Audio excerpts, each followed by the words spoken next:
O Conecta Entrevista de hoje recebe o médico Agnaldo Piscopo, diretor do Centro de Treinamento de Emergências Cardiológicas da Sociedade de Cardiologia do Estado de São Paulo.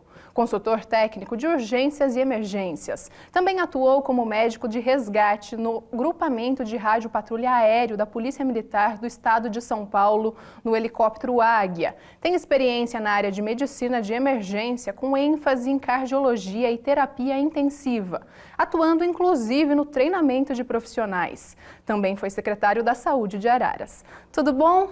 Oi, Giovana, tudo bem? Obrigado pelo convite, prazer estar aqui e a gente falar um pouquinho dessa grande experiência e desafios aí para o futuro.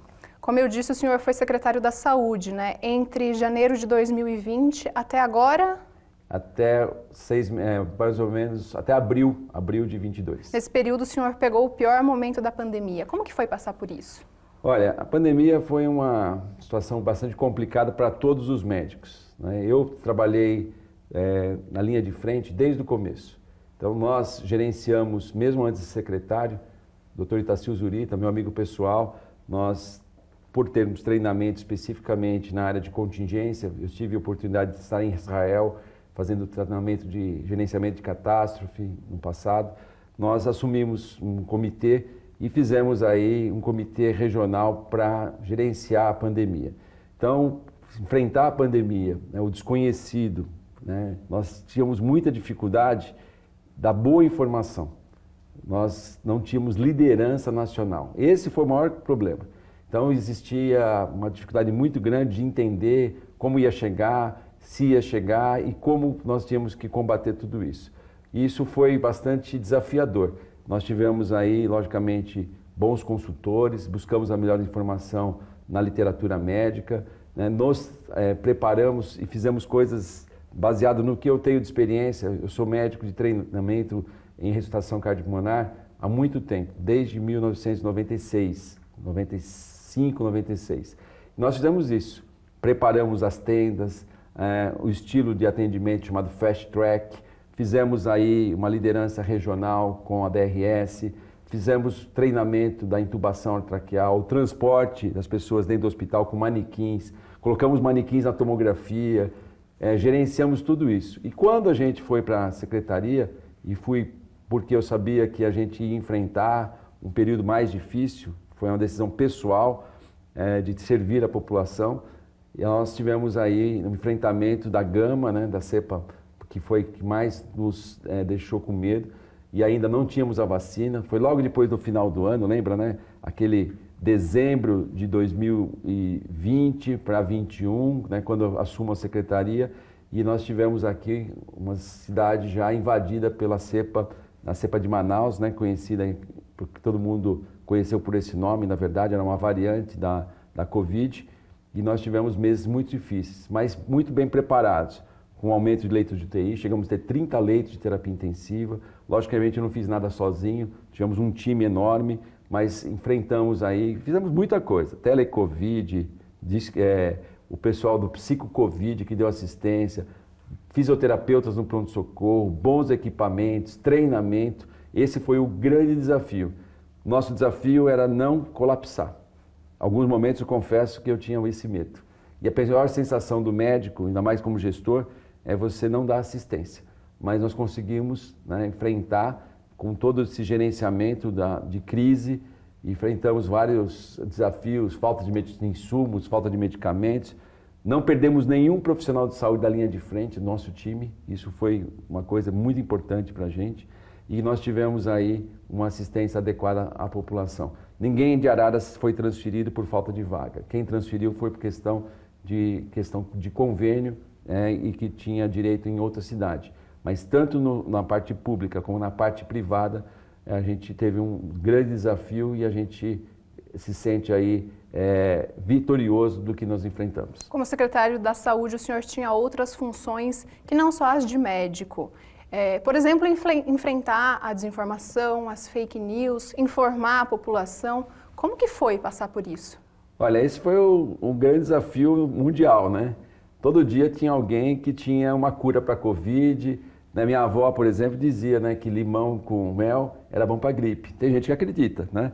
Então era muito difícil desmentir que o medicamento X, Y, Z eram medicamentos que iam melhorar, depois as fake news contra a vacina. Então teve muita ideologia, teve muita disputa, né? E a rede social, ela atrapalha muito isso, né? As pessoas viram especialistas, né? De uma hora para outra e influenciam de uma forma bastante negativa a boa informação. Então, na gestão, nós tivemos que informar, ir para a linha de frente, né? Aonde precisou. Eu fiz de tudo. Eu vacinei pessoas, eu ajudei o dia que faltou plantonista no pronto-socorro, o dia que faltou plantonista na terapia intensiva, tinha que estudar para trazer a melhor informação, reuniões do comitê. Como eu disse, só tenho a agradecer todo o time. O time foi excelente. Nós tivemos pessoas que se superaram, né? E assim, a parte emocional ficava muito difícil também, porque ninguém queria morrer, né? Ninguém quer morrer e também não quer levar o vírus para casa. Então as pessoas das equipes ficavam muito com medo de tudo isso. Mas a Santa Casa de Araras e também nosso hospital privado que nós trabalhamos aqui, que é o hospital daqui da Unimed, e aqui nós estamos falando de região, nós tivemos um trabalho bastante, um completando o outro, e fizemos aí o que tinha que ser feito. E dessa forma a gente sai de uma pandemia com números de letalidade mais baixa do que a região, sentindo essa sensação de missão cumprida e que ainda não acabou. Mas a pandemia ela foi muito mitigada, reduziu realmente o número de pessoas infectadas a partir do momento que as pessoas vacinaram. Então nós estamos vencendo, a vacinação é o caminho e sempre eu digo, ideologia, ciência, né, e religião, elas não precisam ser disputadas, elas podem caminhar junto e não podem influenciar um ou outro. Muita gente, infelizmente, acabou perdendo a vida porque acreditou em ideologias, né, e em teorias aí da conspiração. E a gente tem que defender. Eu sou médico, né, defendo o que eu consigo interpretar e ter uma boa leitura, numa boa literatura médica. E a gente consegue provar qualquer coisa se a gente não tiver aí a boa literatura médica. É esse o grande problema que aconteceu. Doutor, nós vamos para um rápido intervalo e na volta vamos falar sobre atendimentos de urgência e emergência. A gente volta já.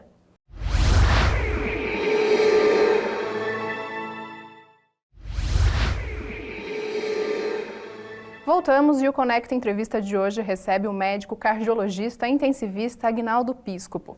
Doutor, o senhor como médico intensivista passou por várias situações de atendimento de emergências. Qual que é a história mais marcante que o senhor tem nessa trajetória?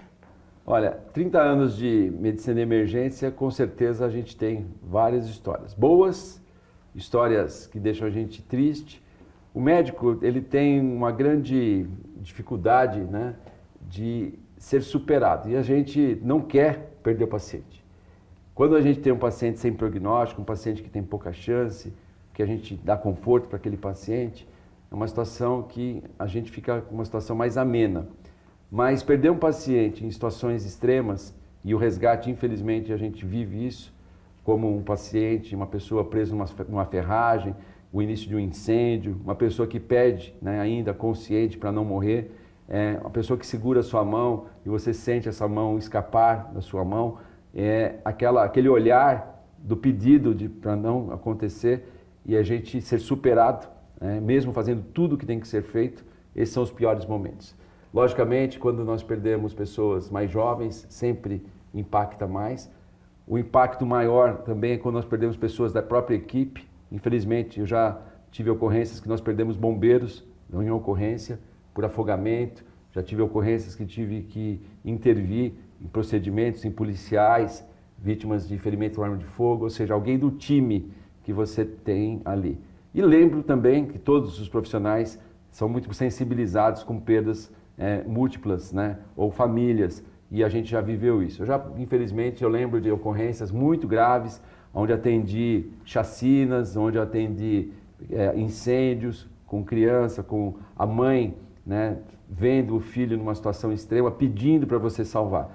Esse, com certeza, é a situação que coloca a gente em maior desafio emocional. Como ponderar esses sentimentos, essas emoções e a necessidade de fazer um atendimento muito específico, muito certeiro nesse momento? Treinamento. né? Liderança e treinamento. Eu sempre falo isso para os médicos que eu treino. Pode chorar? Pode, né?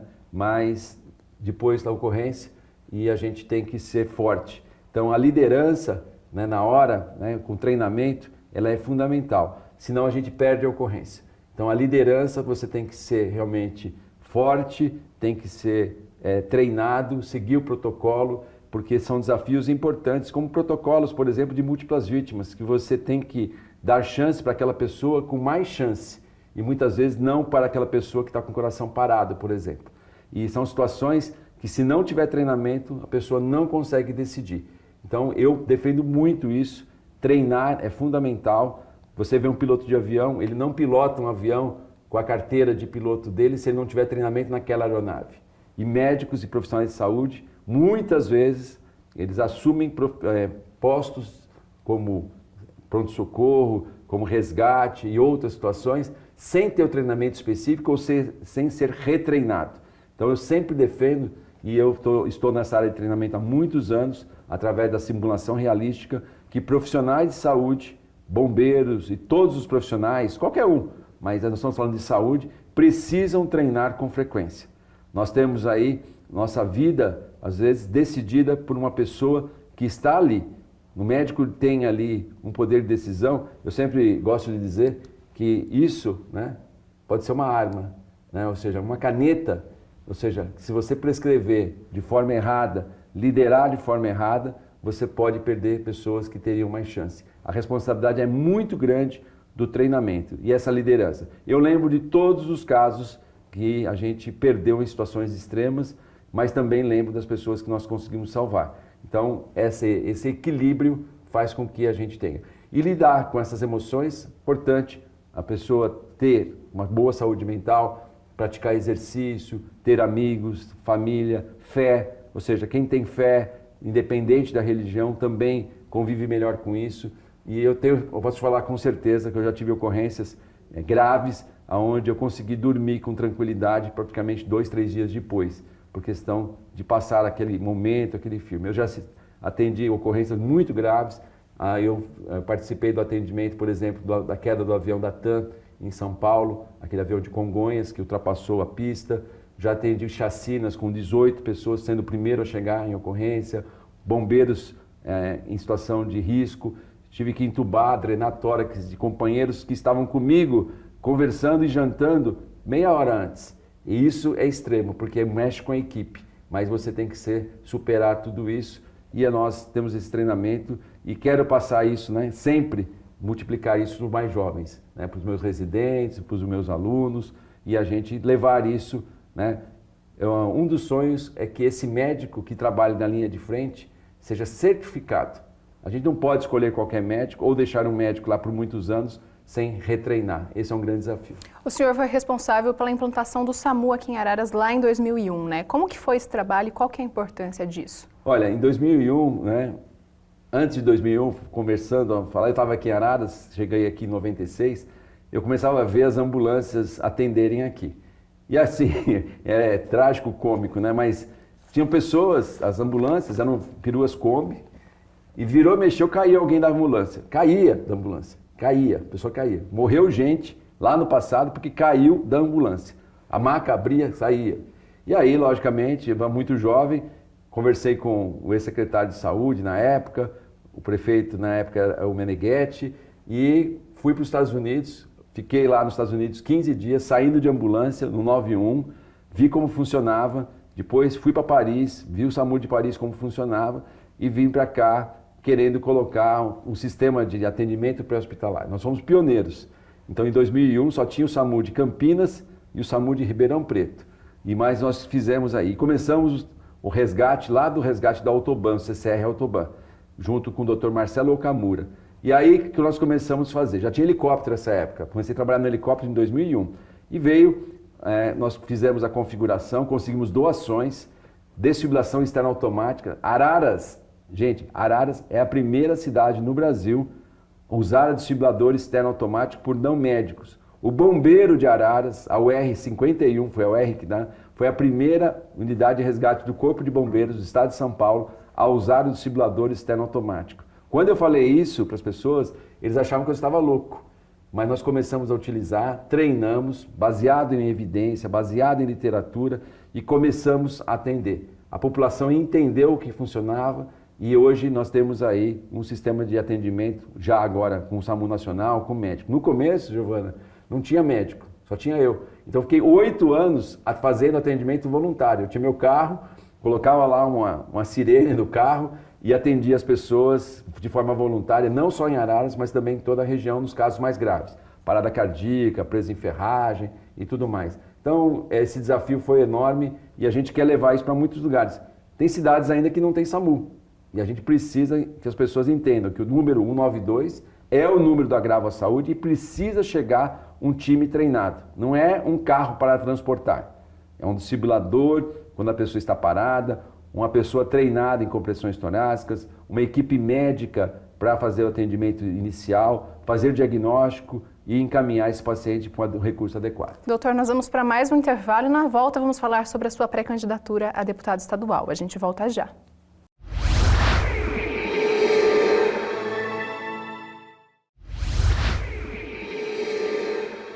Voltamos e o Conecta Entrevista de hoje recebe o médico cardiologista intensivista Agnaldo Piscopo. O senhor defende, no próximo dia 20, a sua tese de doutorado, que é o Crianças Salvam Vidas. O que é isso? Então, essa tese de doutorado nasceu justamente do que eu vi todos os anos que eu trabalho no resgate. Muitas vezes, chegando na ocorrência, nós percebemos que as pessoas não fazem nada, ou seja, não iniciam compressões torácicas, não reconhecem um paciente com infarto, não reconhecem um paciente com AVC.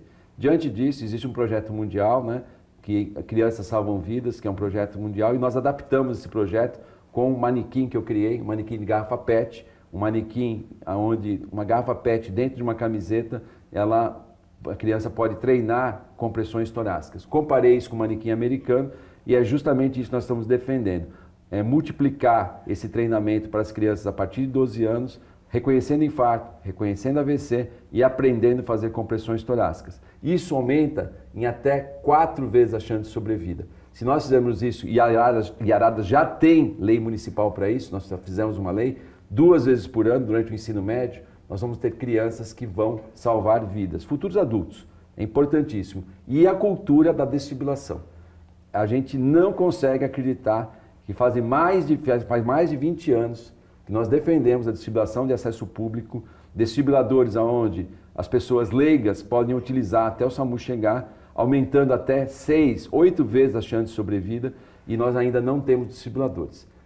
Nós temos que ter desfibriladores em academias, em locais, em postos de atendimento. Por exemplo, aqui no Poupa Tempo, eu fiquei muito feliz esses dias, fui lá, existe o desfibrilador lá e pessoas treinadas, clubes, rodoviárias, locais nos voos internacionais ou nos voos onde as pessoas podem passar mal, e a gente pode mudar a história dessas pessoas. Nós temos relato aqui em Araras de uma academia importante que teve, orientada por mim, compra de um desfibrilador e salvou um rapaz de 28 anos. E não foi o SAMU que salvou, foi as pessoas que estavam lá. Então é importante que a gente tenha acesso à desfibrilação pública, pessoas treinadas em ressuscitação, e é isso que eu defendo. Na minha tese de doutorado, nós vamos defender que esse manequim de baixo custo pode levar o treinamento a milhares de pessoas, inclusive, no caso aí, defendendo o ensino nas escolas. Dessa forma, a gente vai conseguir salvar muita gente. O impacto da desfibrilação pública, mais ou menos anual, vai ser de 60 mil pessoas salvas por ano. É um número muito expressivo. Só para a pessoa entender que está em casa, do mesmo jeito que eu estou aqui no estúdio olhando aqui que tem um extintor de incêndio, o desfibrilador vai ficar colocado na parede dessa forma. Você vai utilizar esse desfibrilador antes do bombeiro chegar, antes do resgate chegar. Então aqui tem uma brigada, se tiver aqui um incêndio, alguém já começa a combater o incêndio. E a mesma coisa, se tiver uma parada cardíaca, com o desfibrilador, alguém já inicia o atendimento, instala o desfibrilador e salva a vida. Esse é o impacto que nós podemos fazer fazendo leis para isso. Mas, infelizmente, ainda a lei existe, mas não é regulamentada. O que o senhor vê das políticas públicas de saúde atualmente? Qual que é a maior dificuldade? São esses repasses? É o financiamento, A pandemia trouxe bastante dificuldade e tem hoje muita dificuldade do financiamento. O gestor público municipal, ele depende do recurso próprio. O prefeito, apesar de colocar investimento muito acima da lei, que seria de 15%, está passando os valores aí legais, né? Ou seja, fazendo recursos muito acima do mínimo desejado, obrigatório, mas a gente vê que ainda isso ainda é muito difícil e o Estado ele é muito omisso. O governo do Estado precisa fazer melhor distribuição dos recursos para os municípios e para os hospitais filantrópicos. Doutor, muito obrigada pela sua participação, viu? Eu que agradeço e é um prazer sempre estar aqui. Obrigado. O Conecta Entrevista desta semana fica por aqui. Eu agradeço a sua companhia. Até semana que vem.